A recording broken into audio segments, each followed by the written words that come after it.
안녕하세요. 왜 이렇게 연상의 남자를 만나게 된 건지 그때는 어린 마음에 남들보다 여유가 있어 보이는 남편의 모습에 반해서 결혼을 결심했는데 결혼하고 나니 후회가 되는 부분이 더 많습니다. 그나마 연애할 때는 남편도 한참 때라서 괜찮았는데 결혼 후부터는 영 아니었어요. 더군다나 결혼하면서 남편의 권유로 저는 회사까지 그만두게 되면서 솔직히 집안일을 하고 나면 딱히 할 게 없어서 체력적으로 힘이 남아 돌았는데 영업맨인 남편은 퇴근하고 나면 많이 힘들어했어요. 그리고 퇴근 후에는 술 약속이 뭐가 그리 많은지 허구한 날 술에 떡이 돼서 일어나지 않는 남편을 보고 있으면 날이 가면 갈수록 불만은 더해졌습니다. 그나마 자녀 계획 때문에 결혼 2년 차까지는 남편과 저는 애를 많이 썼습니다. 하지만 아무 소식도 없어서 찾아간 병원에서 남편이 씨 없는 수각이라는 걸 알게 되어버렸고 그날 이후로는 그나마 주기적으로 하던 노력도 없어지고 말았죠. 남편은 아무런 생각이 없는 건지 제가 먼저 어떻게 해보려고 하면 가족끼리는 그런 거 하는 거 아니라면서 은근슬쩍 방으로 들어가고는 하더라고요. 아이도 못 가지는 상황까지 되고 나서 생각이 많아졌습니다. 정말 이럴 거면 회사는 왜 그만뒀는지 그리고 이렇게 나이 많고 체력도 좋지 않은 남자랑은 왜 결혼을 한 건지 후회가 되었어요.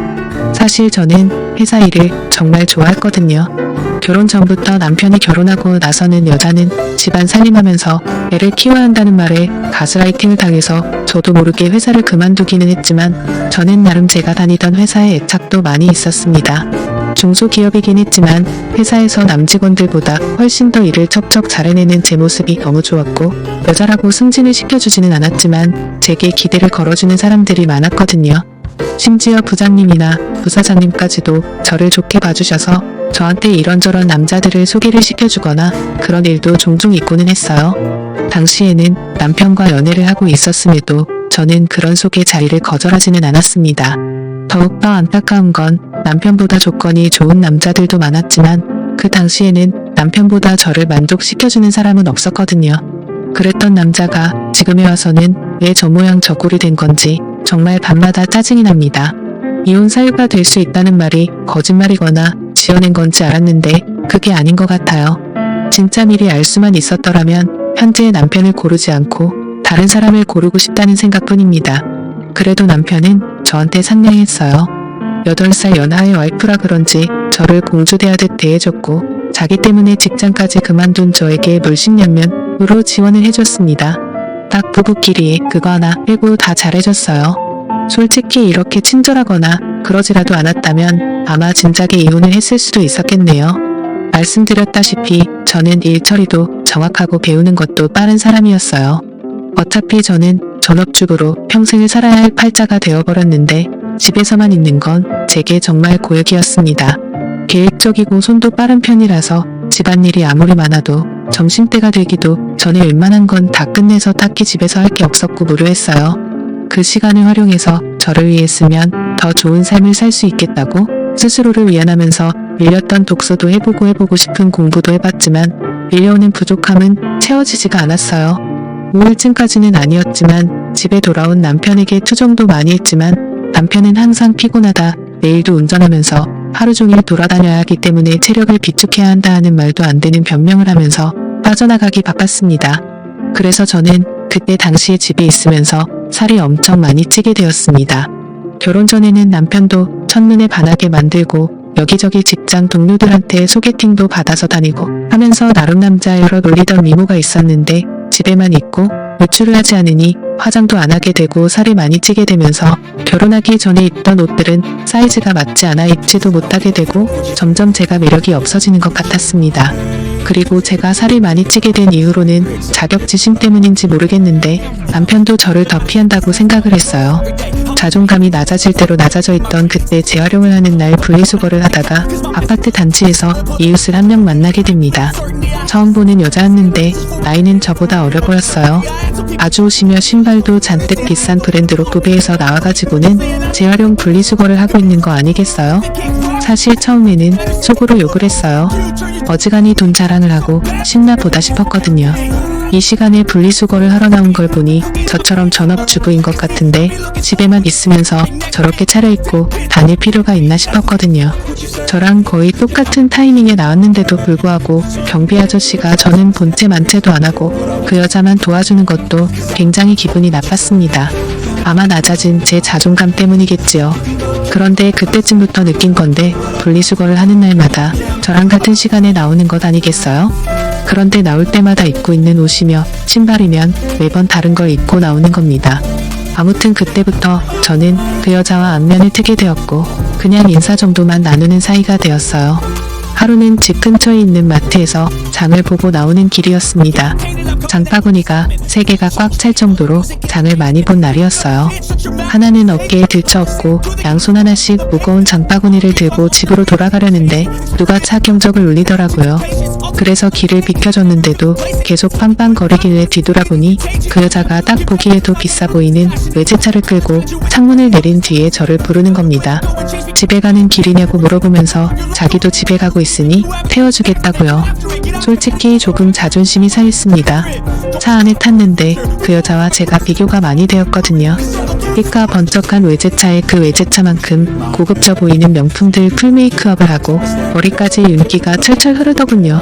그에 비해 저는 그냥 누가 봐도 동네 아줌마 같아 보이는 평범한 복장에 슬리퍼를 신고 있었고 머리는 그냥 관리하기 편하게 적당히 촌스러운 파마를 하고 있었으니 말이죠. 괜히 차를 얻어 탔나 싶었습니다. 그리고 저는 제가 솔직히 그 여자가 그렇게 자기의 재력과 아름다움을 뽐내면서 자존감을 채우는데 이용된 희생양이라고 생각했어요. 정말 짧은 시간이었는데 5만 가지 생각이 다 들더라고요. 나도 저렇게 예쁘고 꾸미고 있었더라면 남편이 나를 피하게 되지 않지 않았을까 하는 생각도 들고 눈물이 막 나기 시작해서 그 자리에서 울어버리고 말았습니다. 제가 막으니까 그 여자도 당황을 하더군요. 왜 우냐고 하면서 저를 달래줬어요. 허세와 허용이 가득하고 자기의 만족을 위해 남을 절망시키는 아주 나쁜 여자라고 생각했는데 제가 엄청 오해를 했습니다. 그 여자는 저를 진심으로 위로를 해줬어요.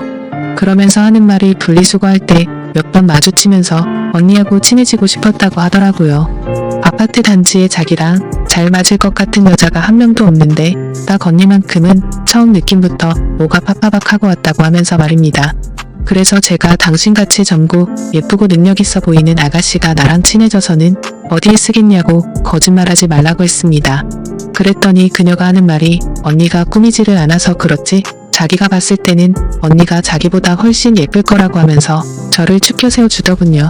그 여자가 하는 말이 100% 진심이라고 생각하지는 않았지만 또 위로를 받고 나니 기분이 썩 나쁘지가 않았네요. 그때부터 이 여자하고는 친하게 지냈습니다. 이 여자도 제가 예상한 대로 전업주부의 삶을 살고 있었고 매일같이 집에서만 보내는 게 무료한데 자기 남편이 워낙에 의심이 많아서 자기가 혼자 다니는 걸 원하지 않아 했다고 하네요. 그래서 그 여자는 그 여자 나름대로 같은 아파트에 사는 이웃 중에 자기와 잘 맞을 것 같은 사람을 찾아다녔던 겁니다. 그리고 그 여자는 저를 발견한 거고요. 안목이 있는 여자라는 생각이 들었어요. 제가 그 당시에 꾸미는 것도 포기하고 살도 많이 쪄 있는 상황이었지만 왕년에는 엄청 잘 나갔었다는 거를 본능적으로 눈치를 채고 있었던 거잖아요. 아무튼 제 인생은 그 여자를 만나면서 급박하게 변하게 되었습니다. 그 여자를 따라다니면서 동네에 있는 헬스장도 다니고 요가도 배우고 관리도 받으며 잃어버린 저의 미모를 다시 되찾기 시작했어요.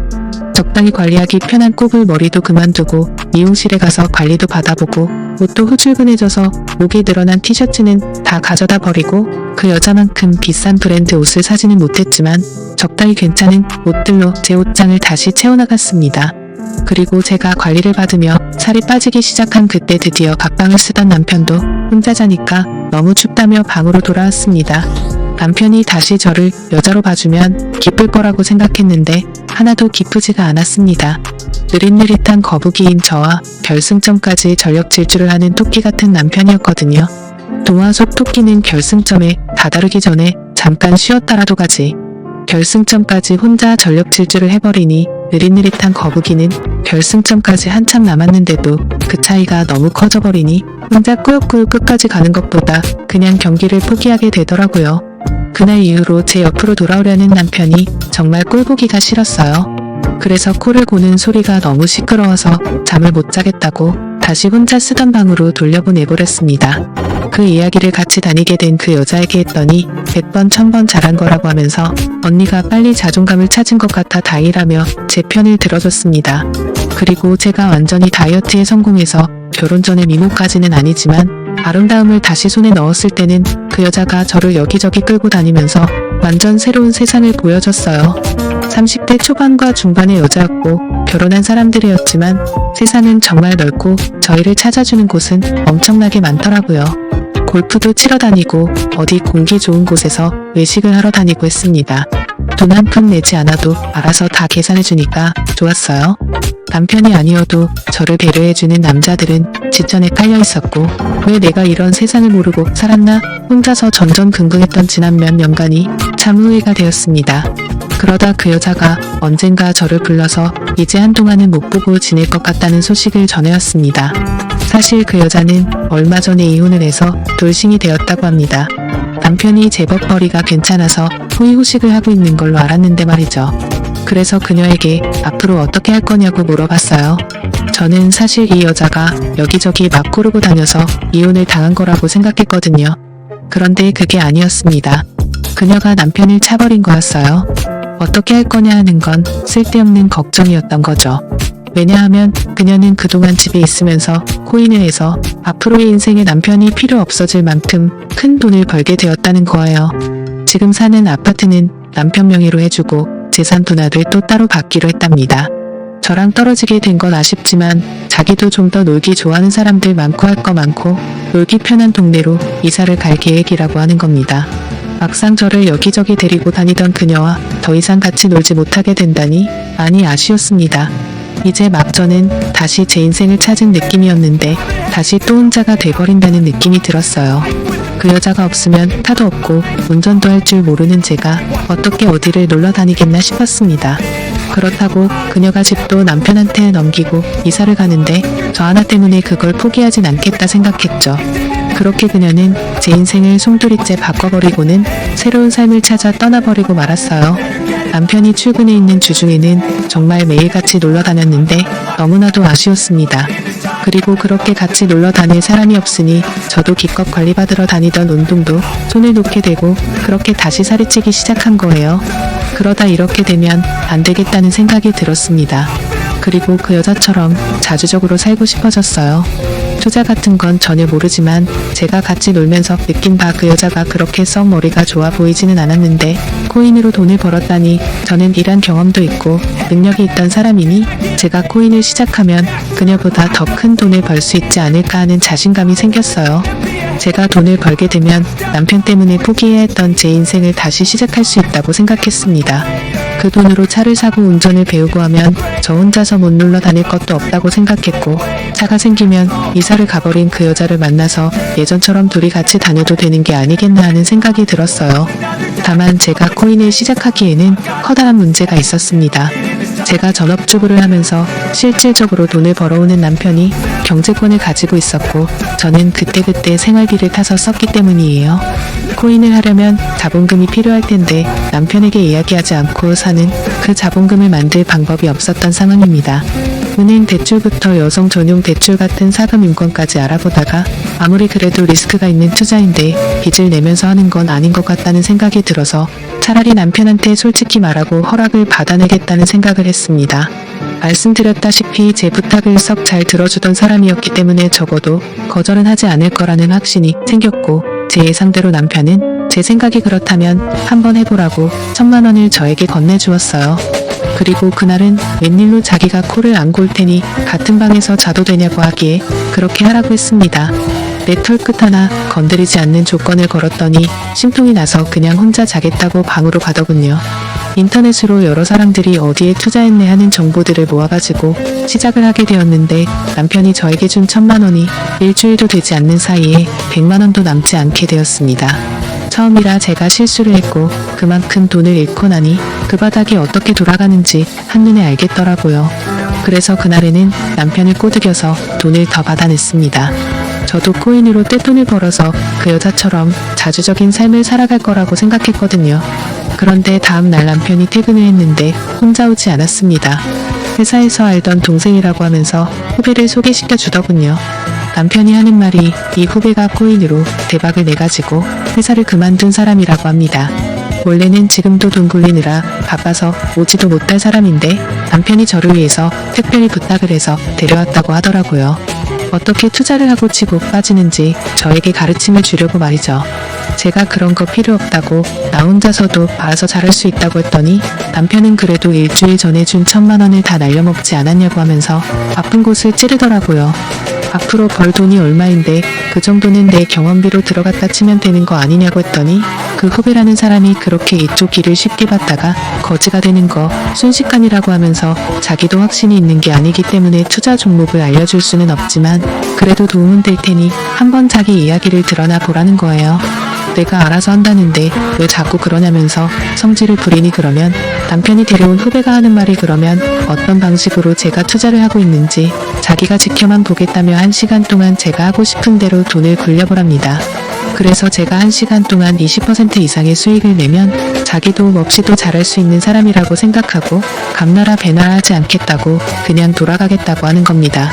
그래프를 분 단위로 쪼개서 분석을 하며 저도 제 나름대로 이것저것을 분산해 가면서 투자를 했어요.